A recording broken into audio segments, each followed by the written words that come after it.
Yo, what's up, good people?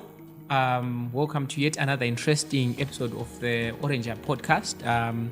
My name is Professor, and I'm happy to be your host at this interesting conversation where we also get to unpack some of the issues that young people are facing, and also, most importantly, coming up with solutions to address these challenges. And today, I'm joined again by two comrades who are also going to help us to dissect nyaya tinayo nasi kuti yakamira sei. So I think for today, we're going to be focusing on unpacking the psychology behind male rage, ukasha, pavarume.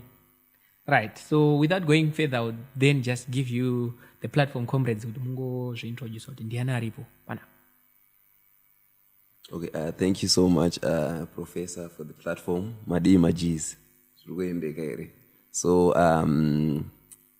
Retro Elvis Muzira, aka Fado. I hope by now Mawita Kundisia. Tishange tiri futhi mune episode to discuss my issues anosangana ne vechidiki vakomana mune episode. So thank you so much for the platform. Well, thank you so much. And hello guys, my name is Tatenda.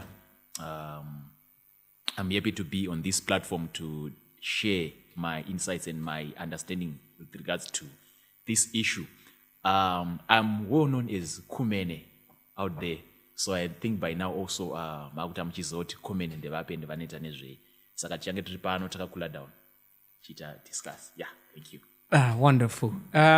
So like I indicated, the main topic for today is then male rage, where we are trying to understand, address, and support boys in crisis. So comrades, nasitoda kunyatsokunzwisisa. Want to unpack kuti where does the anger in males and young boys come from? How does it manifest? Inini ndichikura, I particularly in primary school, I still remember it was not an option for you to be weak. Mufana ngone tuasha mbijana. Mufana ngori mbaranda. Aufana ngori munari weak. I still remember even in fights, because I still remember growing up, fights were something that was a usual part of the day. A day cannot end without you fighting. And it would start in a very simple way, where you're just playing. Boys rakutoumba madhaga rakuti iti zamurame vako iwe wakatorelax wakatokula down, and before you even realize, the next thing someone is saying, ratopwanyiwa hapana zvauri kuita uye akapusa utanga wakutofunga moms padeni kuti manje moms ndo waiswa pamadhaga, you know. And psychologically, I'm trying to think that just heap of mud was a representation of a certain person, your mother in particular, and you're forced to then lash out in with anger, and people then clap and they're happy, you know. And it was a continuous episode, you know. So, but today we want to then just have a discussion to say what could be the reason contributing to that. Males generally like that, or there are some of the contributing factors. And then as we go down with the conversation, we also want to see how best we can also understand and address and also support these boys. So the floor is open for the conversation, gentlemen. Yeah, murugurevesa. There are various factors and tokonzeresa kuti munhu azoita ukasha ndoukasha neshona kana kuti ridzungu pameno along those lines, but zvinhu zvakawandisa zvinoita contribute to that. For example, ini ndiri mupana, inini ndandisiri mbaranda panyama, but pamashoko pamashoko ndairema zvekudaro zvekutoti ndokwaienda kwese ndaizokwanisa kuzvidefenda kuti ndakundika kumaoko kubatichi pamashoko apa ndairema ndichizotemba vana blaz. So you then realize kuti zvinhu zvakawandisa zvaizoita kuti ndizoita ukasha pamashoko pacho ipapo. Pamwe pacho zvandichida ndisina kupiwa padheni, saka vanhu vese vandenda kungosangana navo, timu rangu randotamba naro rese vangobatanidzirwa pane mhosva dzavasina kuita. So I think it's one also of my factors anokonzeresa kuti in English tongononga kuti ma-unmet needs. Okay. Zvinhu zvausina kukwana, zvinofanira kunge zviri zvako zvausina kupiwa. Munhu andokwanisa totanga kutobaka zveshuwa zvotonoti apa basic. All right. So yeah, that's all from me. That's interesting. particularly issue yema-unmet needs. Saka totaura kuti ndakuda kutojustify manje kuti saka kuti vapfana vese vanenge vari violent kana kuchikoro nechichi vanenge vasina vasina chikafu vasina lunch. So I think it's something that can also be addressed, kuti vanhu vachisvika pachikoro ngavatange vapiwa chikafu. Then it can also help to also manage anger issues among boys. I mean, that's a very interesting... Ona imagine uchiudza munhu kuti shamwari pane homework yatapiwa iye munhu ane nzara kutogaya kumba. Akutogaya kumba panguva iwe. Kuti pane homework yatapiwa kana kuti urufana usara uchitsvaira. Babaka. Munhu anoita hacha. Pere zvakanaka. No, it's fine. Unotambwa newe. Right. Going deeper with the conversation, Comrade Elvis, also tapping into the real community issues that you've also experienced or that you have had. What do you think are some of the causes? Generally, boys are just, they exhibit a lot of anger issues, aggression, dominance. Does it have anything to do with issues of culture? Does it have anything to do with upbringing? Where exactly is this coming from? Because it's something that you just end up doing, So we want to understand, Kuti, how does it then come about? Okay. So inini ndingatongoti society chaiyo makuriro atinotongoita inotongoshape behavior yemunhu. The way we are socialized tichikura, tichitamba, tichita seizvezviyeka zvinotokonzeresa izvozvo. Katarisa even magames chaiwo atinokura tichitamba musociety andika. Akaita sana tingangoti chikweshe chatete tichirowa seboys ka. Zvinenge element kehumasculinity kazvinazvo. Ndoona. Saka kukura kwatiri kutoita ikoko kune impact pazvichazosangana nemwanakomana kana akura andika. Saka uchizoona vasikana vanenge vachiwanika kunodo mahumbwe nechichi. Ende ukatotarisa even pamahumbwe chaipo tichikura.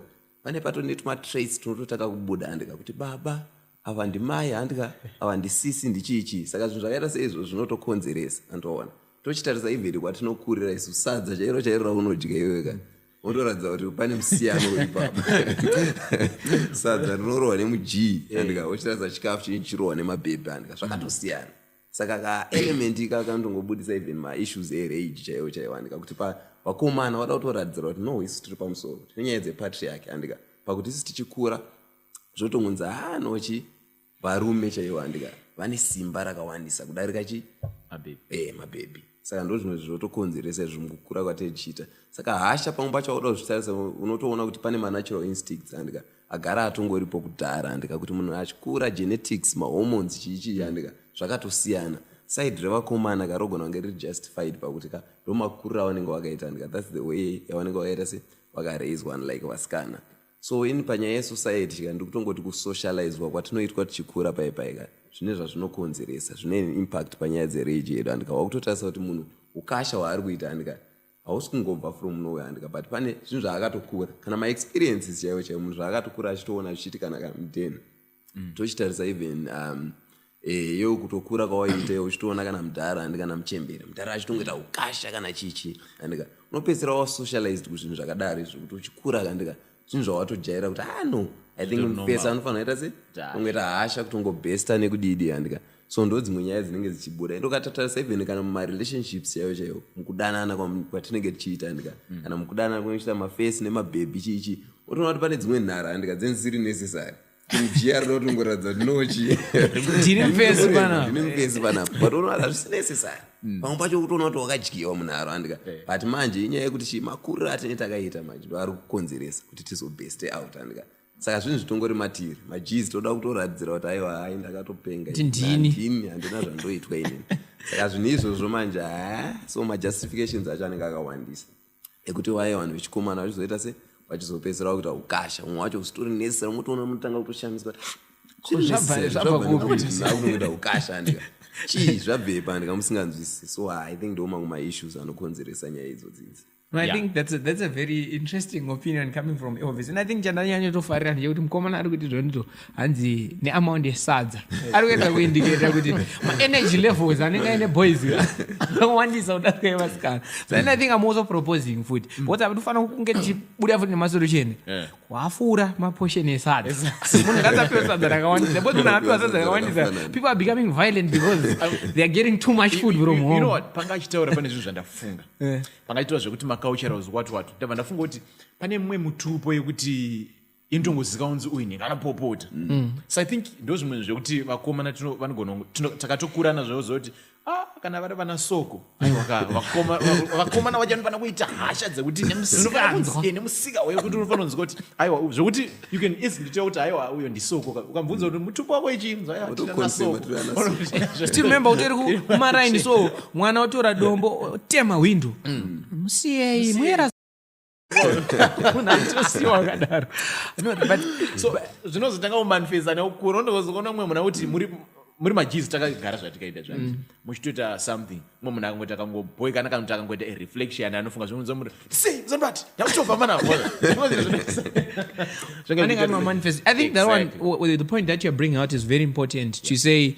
I mean, traditionally, males are meant to be like strong, as we have mentioned, and then they end up most of the time suppressing my emotions, and then my emotions when they are suppressed, then they end up then manifesting in form of anger, where you then don't just generally understand munanema unresolved issues akamboitika, be it childhood traumatic experiences. Iwa anozopedzera kuita kuti munhu azopedzera ngo aggressive for no reason. So I think it's also then important to also understand to say what are some of the consequences of my issues emeurage ehasha. They have my challenges angasanganikwa now, be it for vakomana, even the rest of the other people in the society. Okay, so tiri panyaya yema-challenges andika kana ma-complications, ma-implications anogona kuzouya andika panyaya dzemeurage.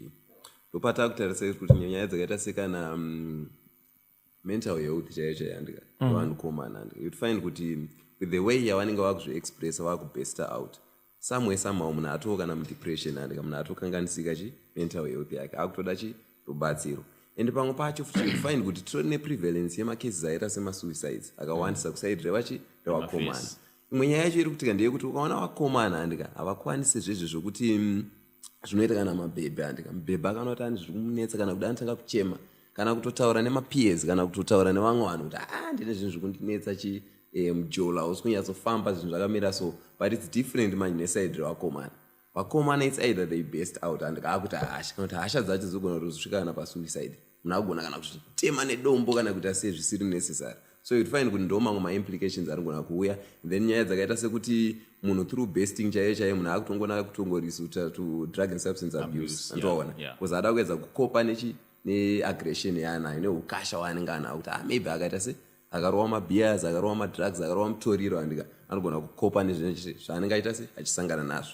Even kutotanga kutobacha iko chaiko andika kuti zvinhu kubalance vakomana vanenge vaikuita hasha mapressures chichi akuti kuti zvinhu zvikwanise kubalance ndokwanisa kuita se akurizota kana zvatisina tichaba zvatisina tichaba. So I think ndo mamwe ma-issues anozoresulta from marriage. Yeah. So this is a very serious issue now, and this builds up to the crisis to say, marriage on its own, if you're looking at it from an angle, you might just, laugh at it. But then when it comes to nyadzima consequences, manj, this is where it becomes a serious crisis. But I mean, Kumeni, from your own experiences, what are also some of the challenges that the society, be it schools, even at home, that they can also face from manifestations in marriage? Yeah, so you realize kuti most of the times kuma schools vanhu vakadare vanenge vasatodi havatotsuriki and vano-influence also ma other peers nekuda kwehasha dzake munhu. Ndopaunogona kuzoona kuti munhu azodzinga chikore kana kuti kwatova nechigang chaanenge abatanidzira ahotspota vanhu vaivai zvaanazvo ma-unresolved issues ake anawo nechi azvikotspota kotoita kaklani soke kuti kanenge autozoka kuti kana kuri grade 7D kuna naningi veikoko kune boys reikoko apa miwe pane chiwawa kana even kuri ku high school unotoona kuti even ku tertiary chaiko ndozoti kuna ningi vakomana vantozikamwa kuti vanoita ma-issues akadai. So mucommunity ndo ma-issues angaitaura mamwe acho kuti dzinenge dzatova mbavha chaidzo mbavha dzemashuwa dzinenge dzangoita se kwakutongoba kwangodini kudi. So all those issues anenge affect maschools and also the community. Also you then realize kuti kuzogarisika nevamwe unonga kutotyiwa toti uyu unonga kutotonge munhu akarasika njere nekuda the way yaunongoita se unonga uchibehave nekutoti uyu anogonotikanganisa wakutongo isolatedwa nevamwe zvakutozowedzera kuti urambe uri wakutozova stressed a lot. So I think we also bring out my issues of isolation toti munhu akasawana support anopedzera akutozopedzera isolated and case yacho yakutoita build up to such an extent yekutoti munhu yaachatobatsirika. And I think also going back to issue yanga ichitotaurwa na Elvis yekutoti nyaya dzekutochema chaiko growing up as a way of venting out and letting out my emotions. Boys were just meant to believe kuti murume afane uchema. And I still remember ndiri ku primary school ona watotakura lunch box waisira kuti mazai nemahewu machembereko vanombobvisira mahewu muchigubhu kana chimoto ndatakurirwa paipai kamahewu nemazai akaboiliswa ona because my issues iwayo anopedzera aresulta futi in bullying, you know. I think it takes so much courage for me to also then admit that I'm a survivor of bullying, you know.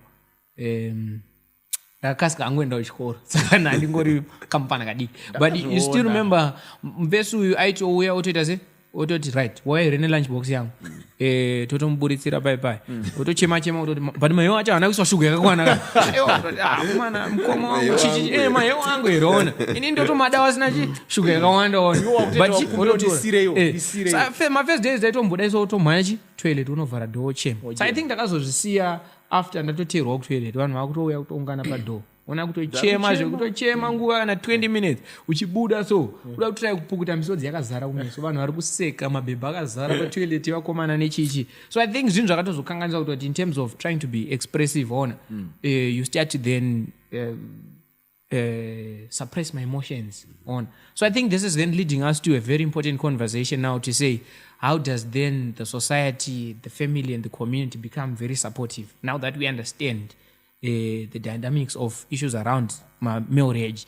So I think how does the society come in, how does our family come in, and also creating a support system where we don't have isolations and trying to create a society where, you know, behavior modification is ensured. Tukunyatsoziva kuti hakusi kungonza ava ndisoko vasiye vakadaro ava ndishumba havanzwarwa ndo vanotungamirira. Saka how best can then the community and the society support these boys in crisis? Maybe starting with you, comrade. Okay, so tiri ipapa ndikandopata kutarisa maissues akaita serehabilitation and punishment tichiedza kulaya out kuona kuti ndechipi chingakwanisa kuita kunyatsobatsira kuti tikwanise kuadressa maissues around marriage yevechikomana vanenge vakuratidzira vaakukura apa.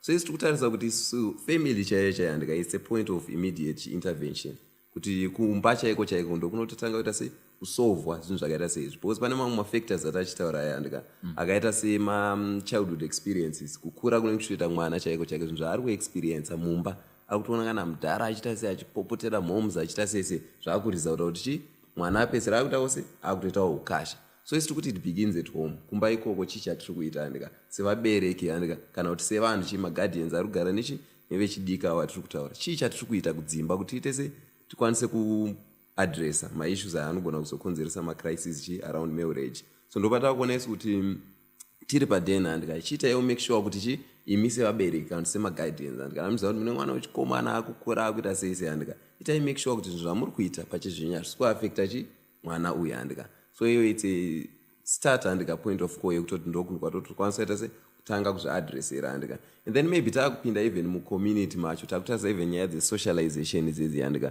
kuti tiri kuita sei kana mwana ari kuratidza kuti ane ukasha tomubatsira sei taakutarisawo even nyaya dzerehabilitation kutogara naye pasi kuti no ngatitaurirane chii chiri kuitika chii chiri kukonzeresa ukasha uyu taakugara pasi nemwana taakutaura naye even kuschool setup chaiko saticha wana nguva yekungokwanisa kuona kuti there is something wrong nemwana uyu mukomana uyu pane zviri kuitika ogarawo nawo pasi chii chaitika nyaya dzatachitaura wadya here kudhena waita sei iwo wakumhanyira kungorowa mwana chichiboza haasi kupay attention haasi kudii without trying to figure out mamwe mafactors anogona achikonzeresa kuti mwana aite asapay attention. That's true. So those are some of the issues zvandingakwanisa kungocontributa kuti kwanisa kungoadressa nyaya yemarriage from my side. So I think that's a very important contribution. We're also then trying to also understand to say, even as boys are growing up, as they transition from being children to adolescents and also from adolescents to adults, there are a lot of body changes that are happening. The voice becomes deeper, broadening of shoulders. So I think if there's no one who's there to really make sure they make sense out of those changes, they're bound to then be confused. And whatever information they get, be it online, on social media, they are just bound to also take. And then when you are violent. I think also going back to the rehabilitation, I mean, this one is a testimony, gentlemen. But that was grade 5.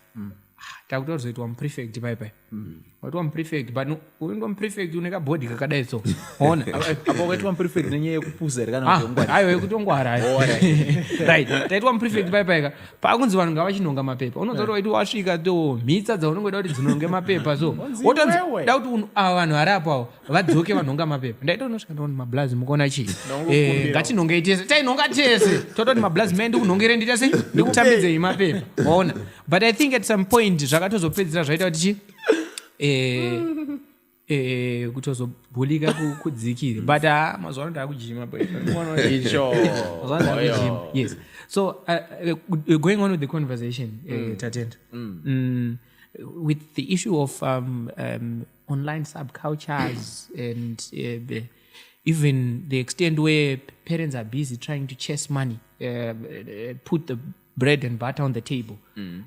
What other societal institutions or other platforms that can also be very useful in trying to also manage and address issues around boys' frustration and also male rage? Well, yeah. I think zvinhu zvakati wandei. Number one, hatifani kuzotangira papuberty. Mwana akutanga kuziva kudevelopa tumwe tunhu chichi. Akutambaranda chi akuta ndebvu. And tofana kutangira even kumashuro kumagrade 1 2 3 kutonecha mwana kuti zvinofamba so chibvisa that patriarchal nature kuti varume ndochi unofana uri mbaranda unofana kuita sei tozvikaucha from there tisazomirira papuberty pazvinenge zvakuzonyatso manifesta chezvo kunzonoti apa pamunhu achadzoreki. That's number one. Number two, we can also make use of church. Okay. Church, I also believe with religion nokwanisa kuita sei kunature because handisida kutaura the other side rikangotaura uku kwacho kuti religion inokuita kuti uve docile. Anozoti kune mabhurubhuru rakasa castrate rinenge risingabatike bhuru rinenge ichitobaka zvekudaro but the moment yarinozongo kunzi richirita dhonza manje rinova docile so rakunyatsoshanda naro zvakanaka. The same way yekuti church inoshanda is that one.